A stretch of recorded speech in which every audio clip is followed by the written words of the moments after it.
¿Listo? Listo, profe. Bien.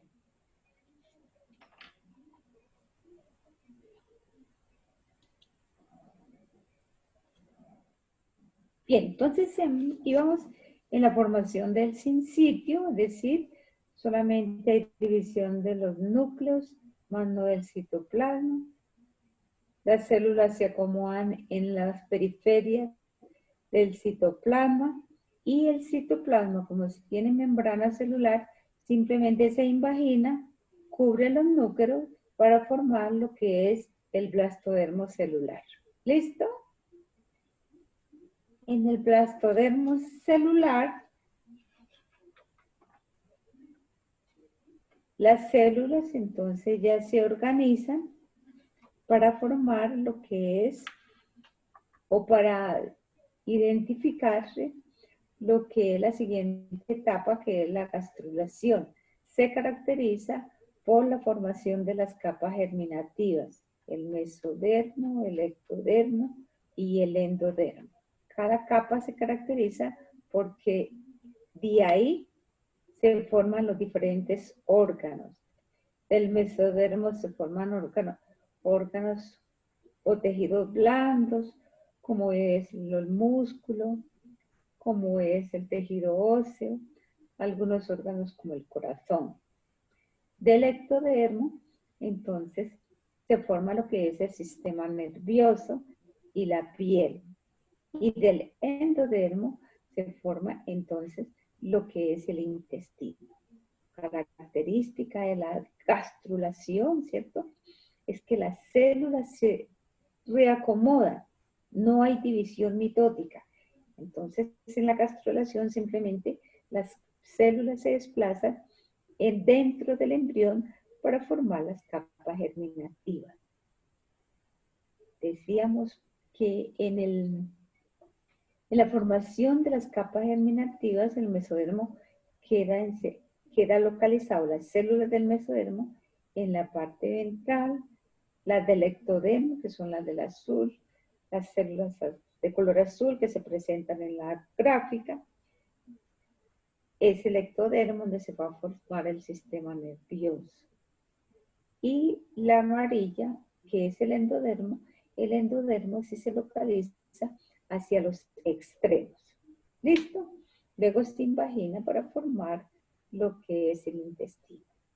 En la parte dorsal, entonces aparece una capa que es la amniocerosa, que es una capa que protege al embrión en la parte dorsal.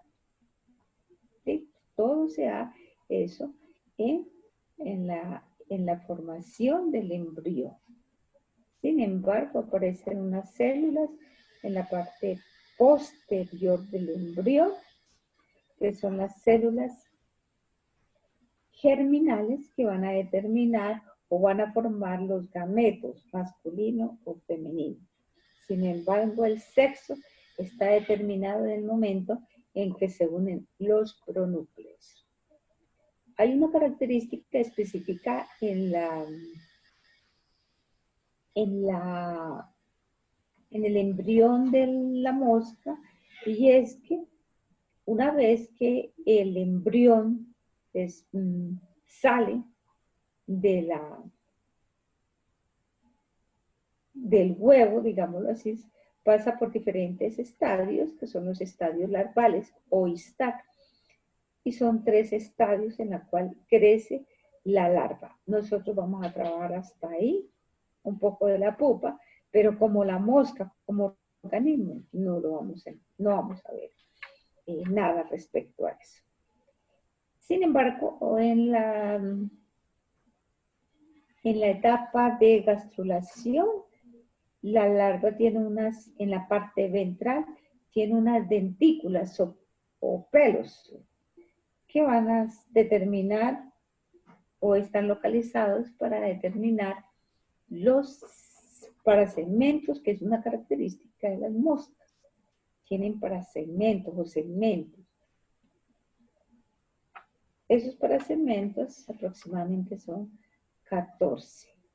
Nosotros en la larva no vemos, ¿cierto?, las estructuras de la mosca. Sin embargo, ellas se encuentran dentro de la larva como discos imaginales, que son un grupo de células específicas que van a dar origen a todas las estructuras de la mosca.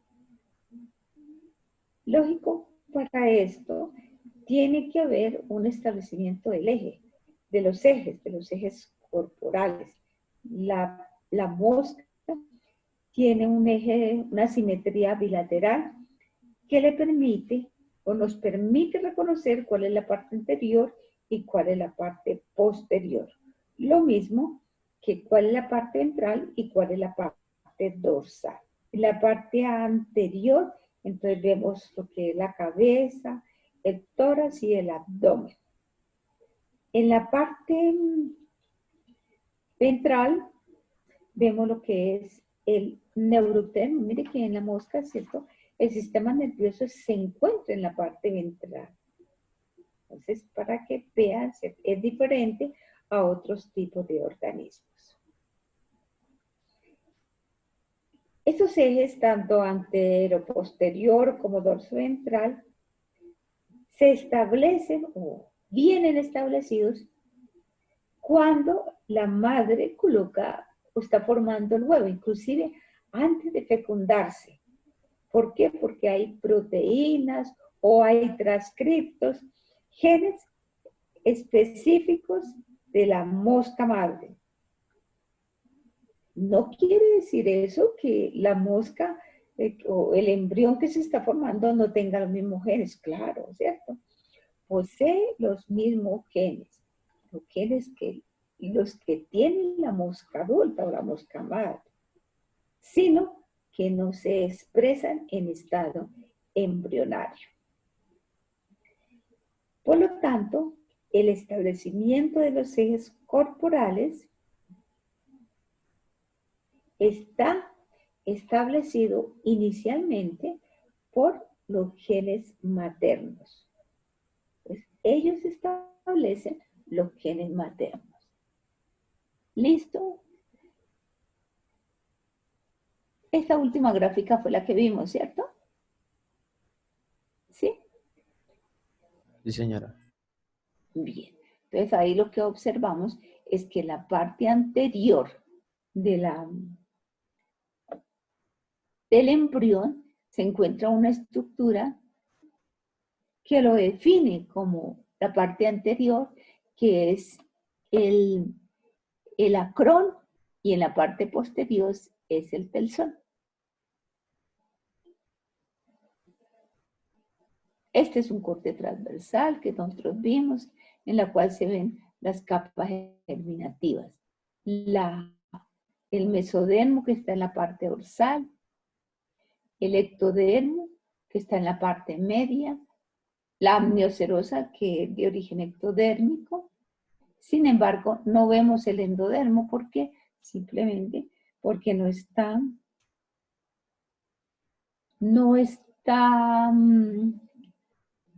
establecido, o sea, no se grafica ahí por lo que está en los extremos. ¿Entendido? Bien. Ahora sí vamos a ver cómo se establece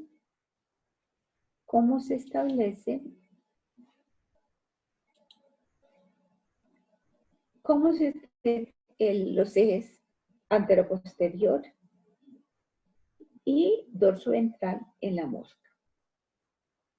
Esta característica en la cual los genes maternos juegan un papel importante en la formación de los ejes corporales no se ve en otros organismos.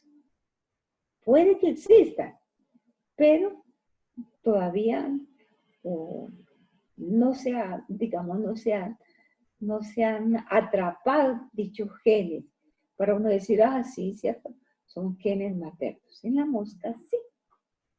Por lo tanto, hay una serie de genes que mantienen los ejes antero-posterior de la mosca. Y son este grupo de genes, los genes maternos, los genes GAP, pero eso ya no son maternos, son del cigoto, los genes de la regla de los pares, los genes de la polaridad del segmento o identidad del segmento y los genes homeóticos. Este grupo de genes van a determinar o van a permitir que la mosca mantenga esos ejes. Vamos a ver entonces cada grupo de genes, cómo es que trabaja.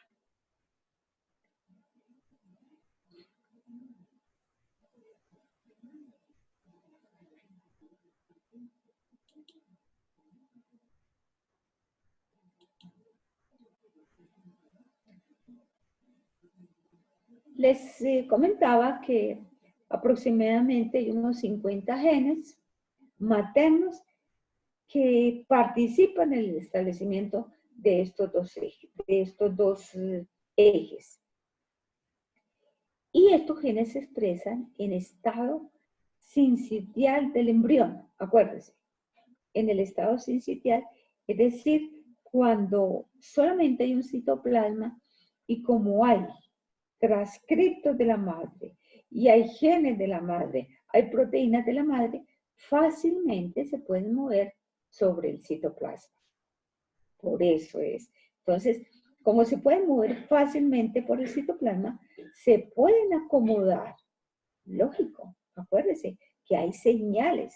¿Para qué? Para decirle, yo voy aquí, yo voy aquí, yo voy en este lado.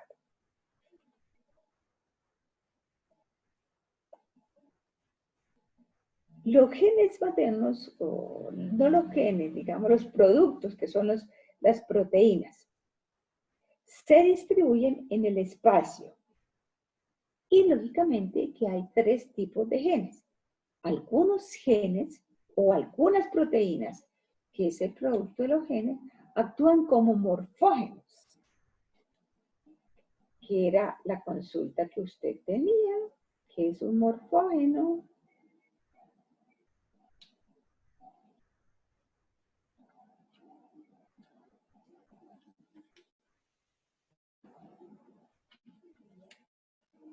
Profe, Y a ver, ¿con quién?